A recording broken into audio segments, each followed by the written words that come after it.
$250,000 a year is a reasonable guess. And it might be 500,000, I don't know. But we'll make as many as people want and can afford, and then, like I said, it's going to be hard to make the cost affordable because it is a new car, new manufacturing method. So in the grand scheme of things, relative to the production rate of all the other cars we make, it will be small. But still very cool. Yeah, thanks. Elon, maybe 3 more questions? Sure. Thank you. Good day, Mr. Musk. Hello, my name is Delia Archer, and this question aims to address Tesla's efforts in developing skilled workforce, attracting diverse talent, and promoting career opportunities within the company. When I look around, I see a lot of young faces, and I think about internships and apprenticeships for students in high school and beyond. My question is, are there any plans to expand existing partnerships and explore new avenues for collaborations with educational institutions and nonprofit organizations to attract the next generation and vary career pathways? Yeah, actually, with all of our gigafactories, we work with the local schools, actually from the high school level, community college, and university, because it's incredibly important to foster the talent for the factories. As you saw from the employment numbers, we actually need a lot of people. Even though we've got a lot of automation, we still need a lot of people to operate the factories, and it really matters that they have the right training. So we're big believers in reaching out to educational institutions, and because frankly, it's in our interest to do so. Thank you for asking the question. All right. Elon, Josh Fuller. I had originally thought of asking about the fun police and pushing back on the boombox and allowing us to screech at people with goats again. But after seeing Optimus, I was inspired to ask, has anybody asked Optimus's opinion of Mars, and does he have a ticket yet? Well, you know, Optimus is not a deep thinker at this point. Optimus is still, you know, figuring out how to do basic stuff. It couldn't make, you know, cook some eggs or something quite yet. So we need to get Optimus to the point where it has reasonable agility and can do basic things. You know, and we're aiming for it to start off doing simple tasks that are sort of boring and repetitive or dangerous, basically jobs people don't want to do. So that's our goal, and I'm confident we'll achieve that goal. And then we've got to figure out how to make it at scale, make sure that the robot is safe.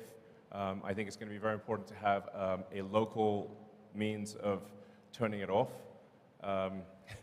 So safety is going to be extremely important. I can't emphasize that enough. But right now, it is not at an intelligence level where it's pondering questions like Mars. But perhaps it will be one day. So. Hi, good afternoon, Elon. My name is Luke Arsenault.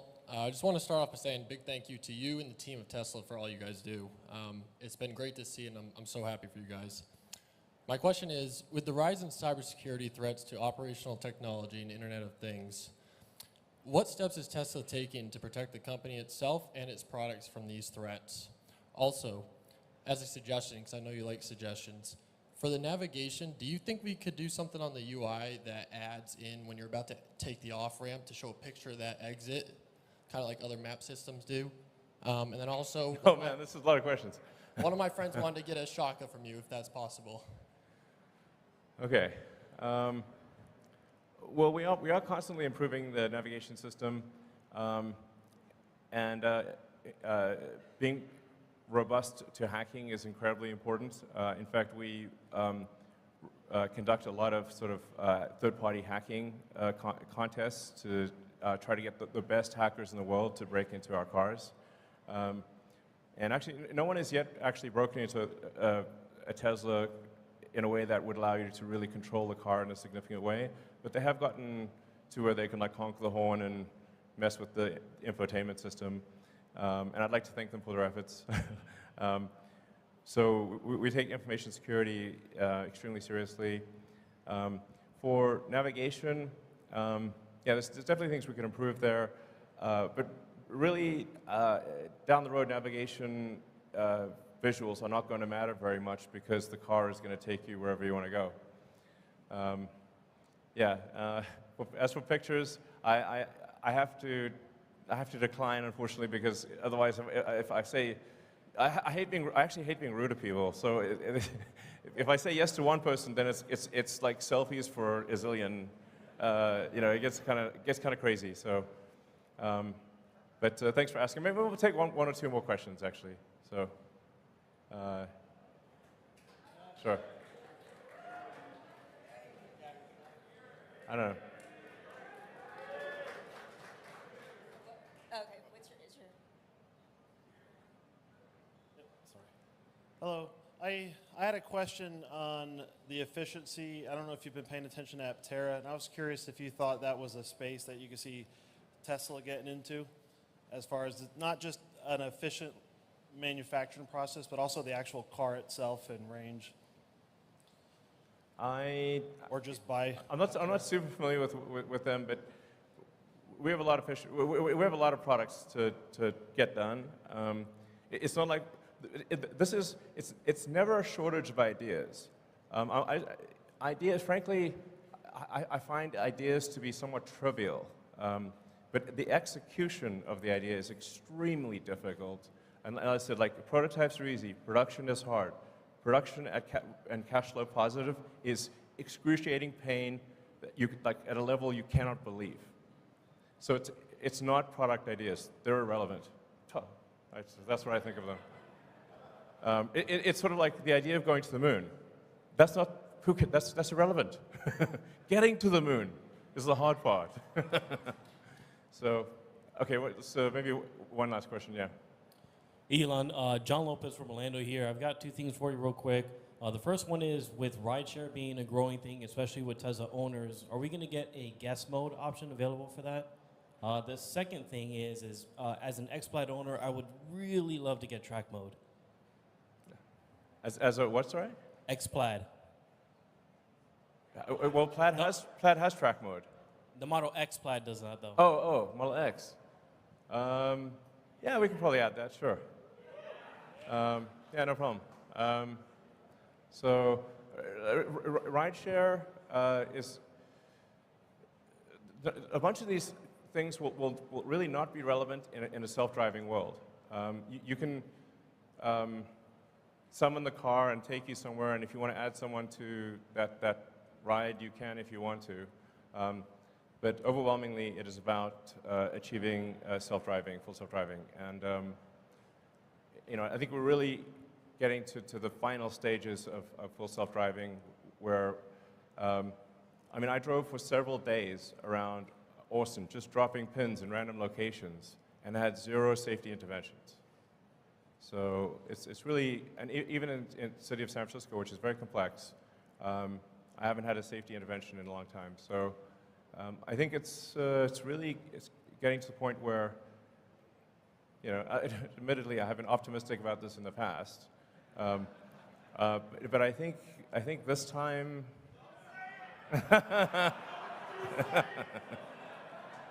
All right, I won't say it.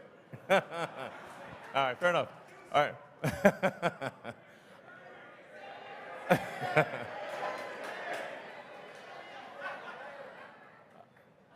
Okay, I think it'll happen, you know. So, all right. You want one last question? Sure.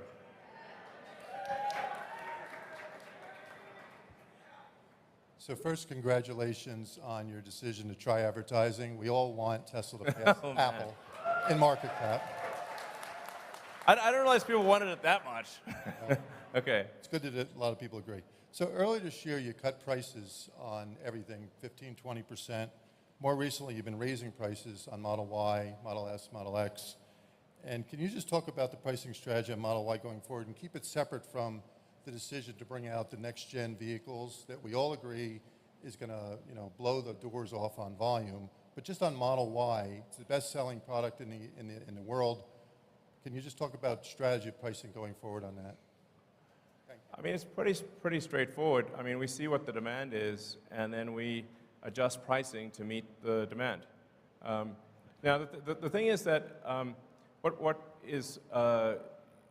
happens with other car makers is that they're actually constantly adjusting pricing on cars. It's just not obvious. In the case of Tesla, you can see immediately when there's a price change that occurs because we don't have any intermediaries, don't have any dealers. There's no manufacturer's suggested retail price. But the reality is actually at car dealers, the prices are changing radically. I mean, last year there were significant premiums above MSRP at sort of the conventional car dealer. So you'd pay above MSRP last year, and then this year I think things are below MSRP or close to it. And then the manufacturers will then also offer incentives. So what's actually happening is are very big price shifts by other car makers. They're just not obvious. Whereas with Tesla, it's obvious. And this is necessary because demand fluctuates a lot. So something's got to be done to achieve a supply-demand clearing point for volume. So just people are reacting to something that's obvious as opposed to saying, oh, yes, every car company does this all the time. Tesla is no exception. That's the actual reality. So, all right. So. Last question. I'll be really quick. Okay. So I will say I have been driving FSD. My wife drives FSD. There's a term called the wife test. My wife will only drive our kids on FSD. It's incredible. Okay.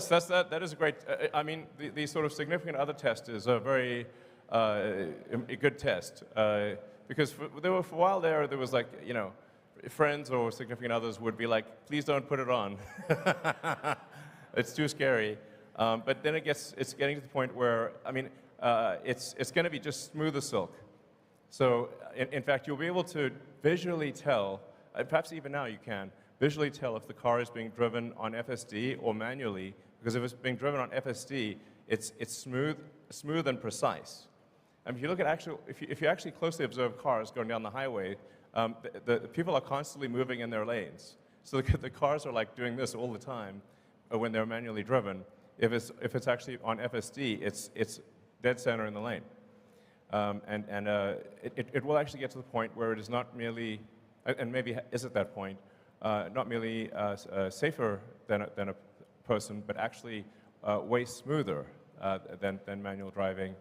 I can't say enough about the profundity of full self-driving. It is just one of the biggest changes in history that will occur. It's not some feature.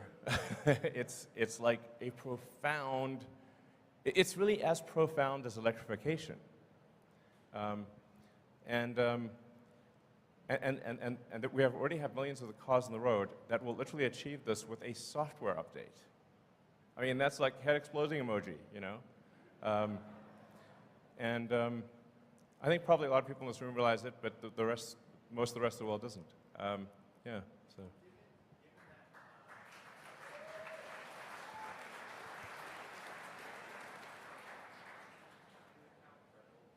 Given how incredible FSD is and how much merit you're giving to potential future margins of the car, as well as how much impact on society, and given that they didn't even want you to say if it's going to happen this year, just not to jinx it. Sure. Would it be possible to have just for some type of public-facing, investor-facing kind of timeline, so that way you mentioned V12 is coming, and that's AI front end. Could we just see kind of a timeline on this is the version we're at? These are the things we're working on, and this is when we're, ETA. So we can kind of see that in real time instead of maybe Elon time. No, so the thing that's been, really difficult with full self-driving is that it very often seems like it's about to happen until you realize that you're actually at a local maximum and that you need to re-architect elements of the software to get out of the local maximum to then a higher local maximum. So it's been this sort of series of logarithmic curves. And that's why it's been like, it seemed like, oh, if you just extrapolate this on a straight line, it gets to self-driving, except that it's not a straight line, it's a logarithmic curve, and it sort of, and you start hitting these like local maximums where you'll sort of asymptote to a certain capability and then have to re-architect things. So now I think we're finally at a high enough local maximum, or will be this year, where to the point where it is, I think, probably safer than a person, meaning the probability of injury on average will be better than a person, even if someone pays no attention to the car. It is worth saying that right now, for human supervised Tesla full self-driving, it is dramatically safer than manual driving. It's like, I think like 4 times safer, maybe more. So it is already a massive safety improvement to have human supervised FSD right now. And I think we will get to the point where we're always going to be in some amount of local maximum, but I think that we'll be in a local maximum that exceeds human level safety this year. Yeah, but I guess we'll see. So anyway, I want to thank you all for coming, and so.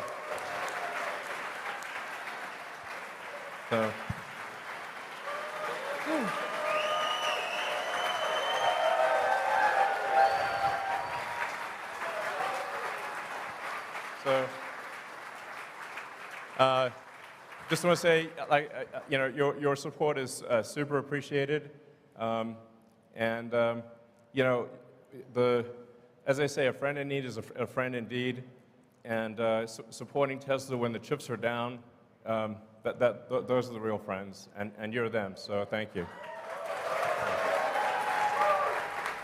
right. Okay. So with that, we can go to ad hoc questions from the audience.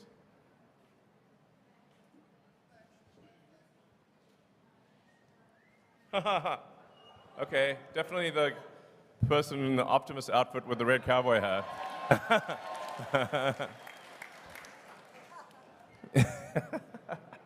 Great outfit.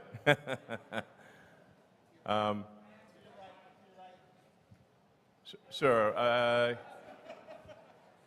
You know, we'll try to get through as many questions as possible. And, you know, you hit me with your toughest questions. Fine.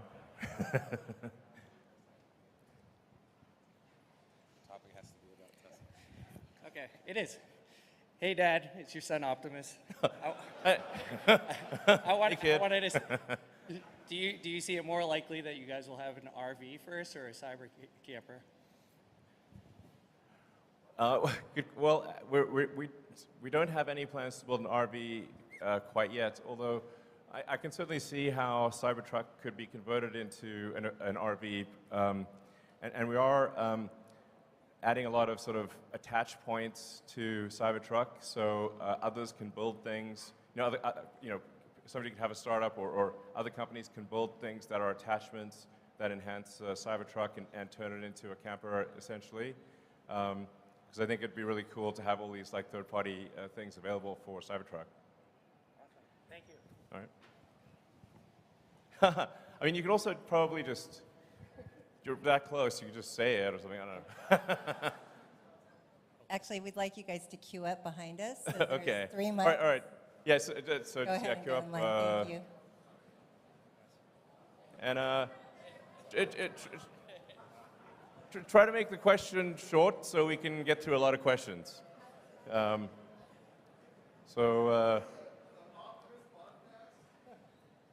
Maybe. Oh, you mean just like a Tesla team doing a podcast about Optimus? Oh yeah, sure. Yeah, you know, I wonder if maybe we could have sort of like an addendum after the earnings call, which is like a 30 minutes podcast on Optimus or something, like for those who are interested. Okay, I think we'll do that. So, Great. all right. Hey, Elon, thanks for doing this today. It's an awesome event. Thank you. Welcome. Thanks for coming. Hope you guys are having a good time. Yeah, having a great time. I'm pretty confident we have the funnest shareholders meeting by a long shot. Undoubtedly, yeah. It's amazing. So, So I'm really excited about a lot of things with Tesla. It's hard to pick a good question that is going to cover everything. But with the energy side of the business, I think it's hugely underrated. I mean, we've got tons of problems California with rolling blackouts. Sure. How do you think you can incentivize people, more for solar, battery backup, and we've got the referral program's been beefed up as well. So, what are your thoughts there? How we can get people on board? yeah, actually, one of the challenges in California and a few other places is that in order to have the Powerwall be like an uninterruptible power supply for the house, we have to actually have a switch that disconnects you from the utility. Otherwise, you just, send energy into the grid, and it doesn't do anything. That's actually been quite difficult with utilities, but I'd like to thank PG&E for recently helping us get approval for installing the backup switch for Powerwall in California so that people can have uninterrupted power in California. And we're working on that in every jurisdiction. So I'm confident that that's going to be a great long-term situation. And then, as I mentioned, Megapack is growing very, very rapidly. Yeah, so things are, things are really growing like ridiculously fast on the energy storage front. So yeah, I feel good about that situation. All right, next question. Hello.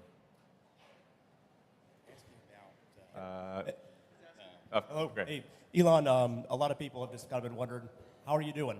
So just wondering, what's up? How you doing? How you feeling? We saw you were partying in Cabo recently, so just What, wondering me? Must have been someone else. yeah, so how are you doing? Just human to human, how you doing? Well, I have to say, it's been a bit of a roller coaster situation.